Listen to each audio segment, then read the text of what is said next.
Tuhan bersamamu. Inilah Injil suci menurut Matius.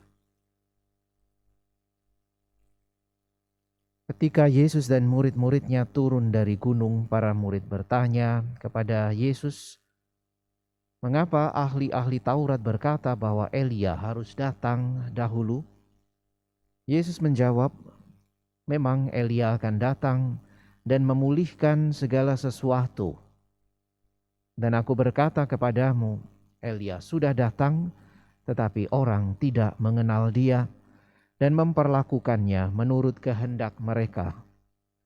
Demikian pula Anak Manusia akan menderita seperti mereka." Pada waktu itu, mengertilah murid-murid Yesus bahwa ia berbicara tentang Yohanes Pembaptis. Demikianlah sabda Tuhan.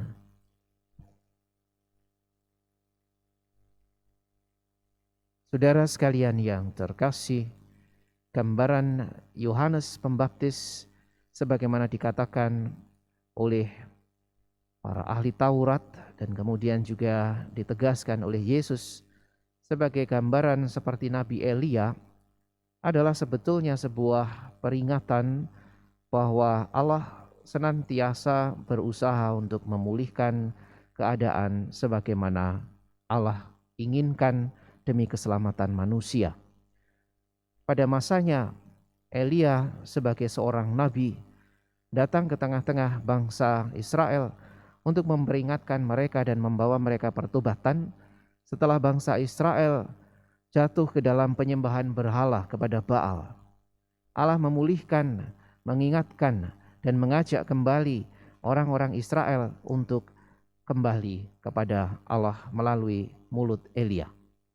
Demikian juga di zaman Yesus, Yohanes Pembaptis datang untuk membawa pertobatan, untuk menyiapkan kedatangan Sang Mesias.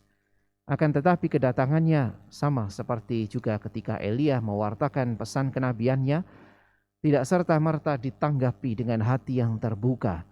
Bahkan Yohanes Pembaptis berakhir hidupnya lewat peristiwa yang amat tragis. Demikian juga Anak Manusia yang datang setelah Allah mengutus pelbagai nabi. Ia pun mengalami nasib, mengalami peristiwa sama seperti para nabi terdahulu, yaitu menderita dan bahkan akhirnya wafat di atas kayu salib. Saudara sekalian yang terkasih, inilah gerak Allah yang senantiasa tidak berhenti untuk terus membawa manusia kembali kepadanya. Lewat kejadian-kejadian yang dialami, Allah senantiasa berusaha memulihkan keadaan agar manusia menerima keselamatan. Kita masing-masing juga diberi kesempatan oleh Allah untuk menanggapinya sehingga keadaan bisa dipulihkan. Sama seperti Elia, seperti Yohanes Pembaptis, seperti Yesus. Kita juga diajak oleh Allah untuk memperbaharui keadaan, karena itu semua menjadi panggilan Kristiani kita. Kita diajak untuk turut membuka hati kita dan mewarnai dunia kita dengan apa yang ditawarkan oleh Allah, yaitu mendatangkan keselamatan bagi siapapun juga.